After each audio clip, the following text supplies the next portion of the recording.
What if a joke, like something just created for a laugh, somehow became this huge global thing, even funding a mission to space? Sounds pretty out there, right? Mm-hmm. But that's basically the story of Dogecoin. Welcome to this explainer from the Crypto Visionary Network. Today we're diving into Dogecoin. It started as, that meme with the dog, and something grew into, well, something much bigger. We'll unpack its pretty unique history, what people actually use it for, the really active community behind it, and some surprisingly cool projects it inspired. Yeah, and we'll also get into the tech side a bit, what it's built on, what it does well, where it maybe struggles, and how it just grabbed mainstream attention like few others have. The goal really is for you to walk away understanding Dogecoin, not just what it is, but kind of why it stuck around and why people connect with it. Okay, but before we jump in, just a quick heads up. The info we're sharing today, it comes from various places online, compiled using AI. We try our best to be accurate, but hey, mistakes can happen, misinformation is out there. So please remember, nothing we say here is financial advice. This is purely for educational purposes. Always do your own research, use your common sense. Okay, right then. Let's get into it. The origin story of Dogecoin. It's really not like other cryptos, is it? Sets a different tone from the start. It really does. Totally unique. So Dogecoin was created back in 2013. Two software engineers, Billy Marcus and Jackson Palmer, and their whole inspiration was that Doge meme. You know the one, the Shiba Inu dog, the funny broken English text? They deliberately made it as a joke, kind of poking fun at the super serious crypto world. Like, here's a fun, easygoing alternative to Bitcoin and all those other altcoins popping up. So literally started as a joke. Mm-hmm. Wow. But then it actually caught on, like really fast. Yeah. How did it work technically? Was it brand new tech? No, not entirely new tech.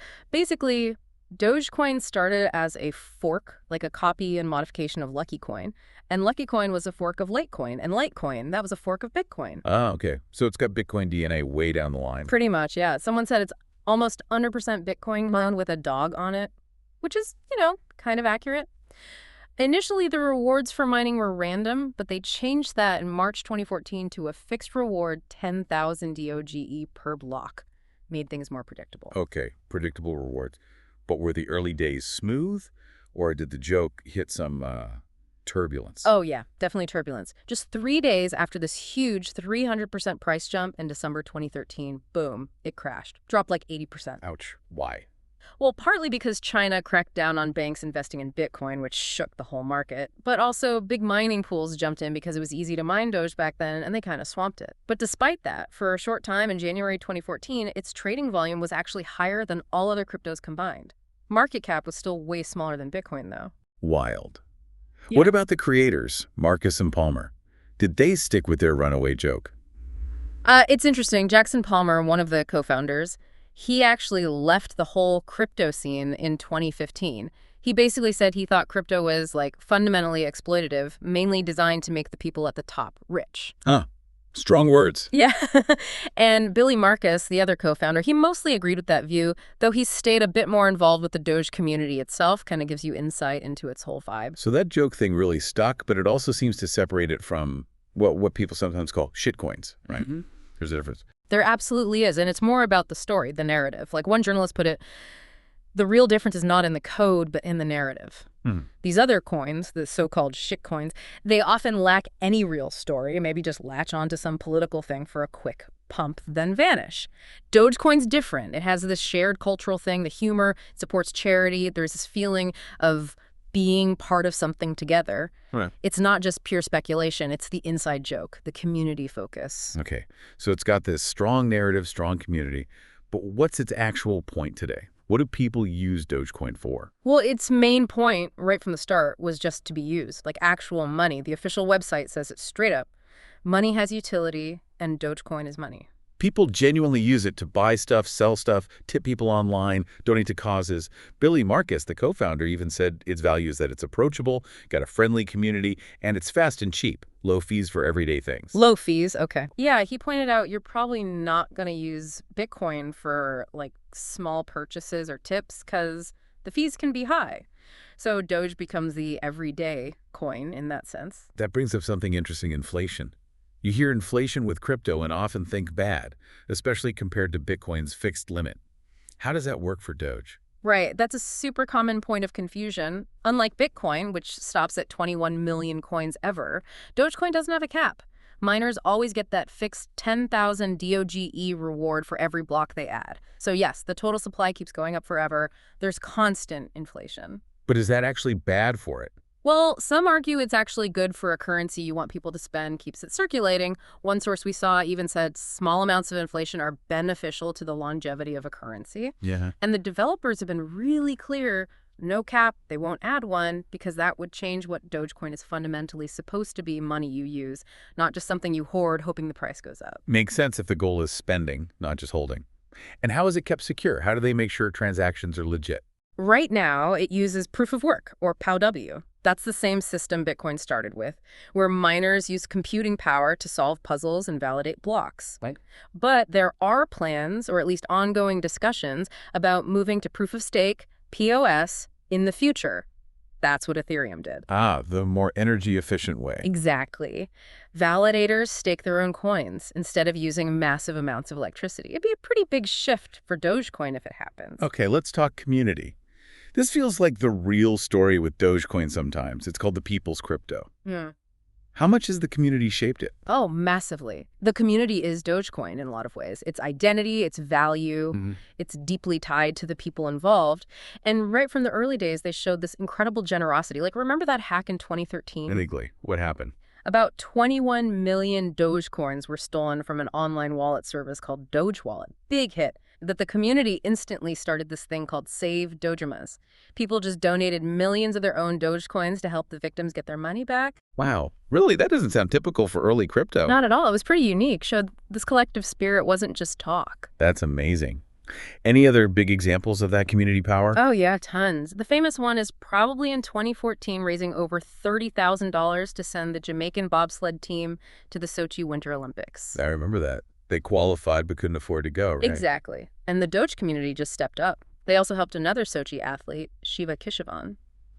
Then there was Doge for Water, raised over 30 grand to build a clean water well in Kenya. Someone even anonymously donated 14 million Dogecoin to that. 14 million? Yeah. And they even sponsored a NASCAR driver, Josh Wise, raised about $55,000 to get the Dogecoin dog painted on his car, the Moon Rocket. A Doge car. That's brilliant. It really captured that spirit Billy Marcus talked about, being a force for good, helping the underdoges. It's consistently done things like that. Okay, so this community spirit helps explain its staying power. But how did it explode into the mainstream?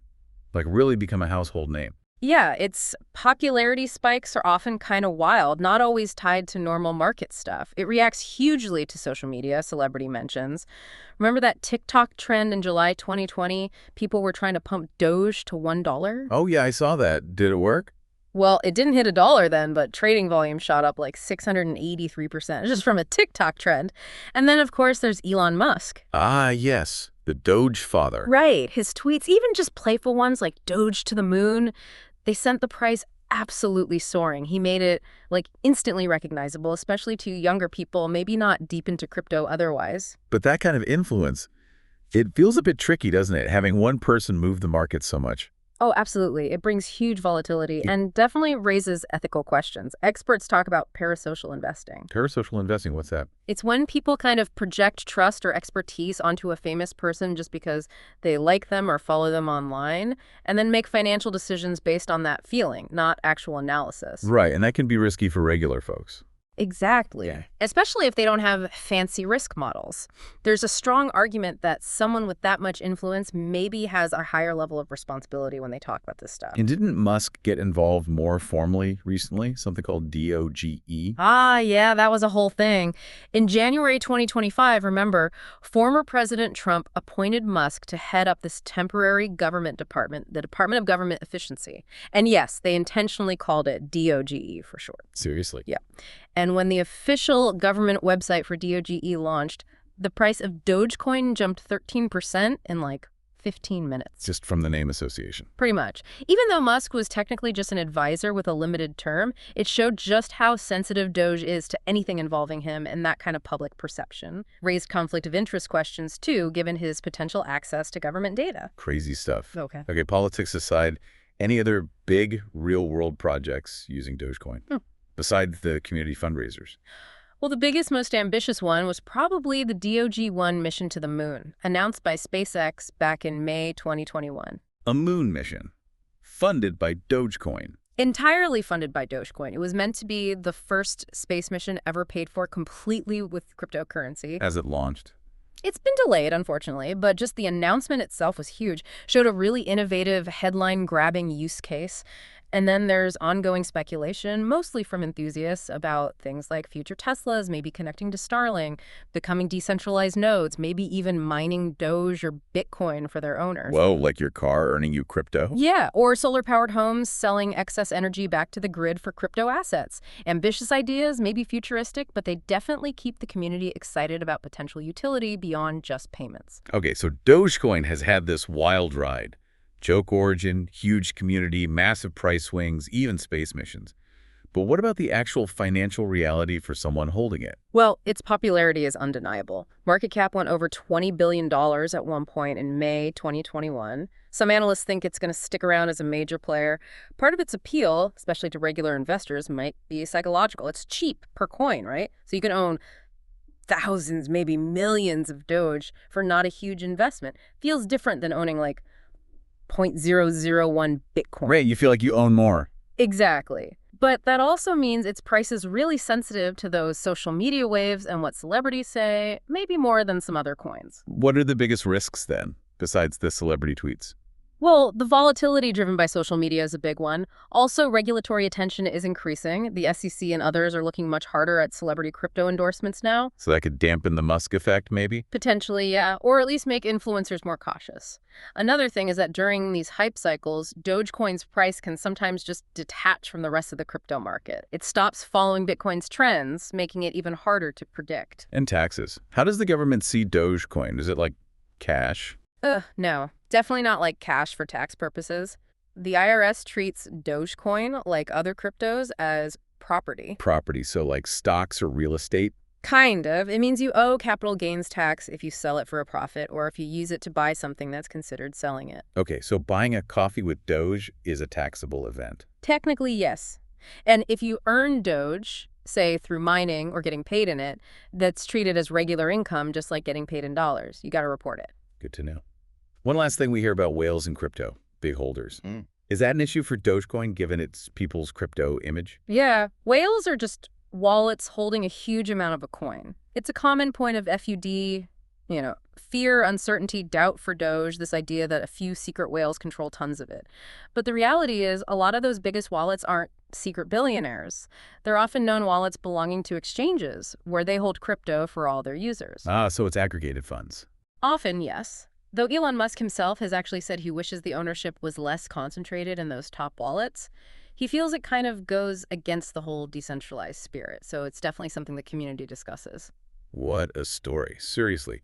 From a literal joke, poking fun at crypto, to something used for payments, funding charities, NASCAR, even a moon mission. It really shows the power of, I guess, community and just a shared story in this digital world we live in.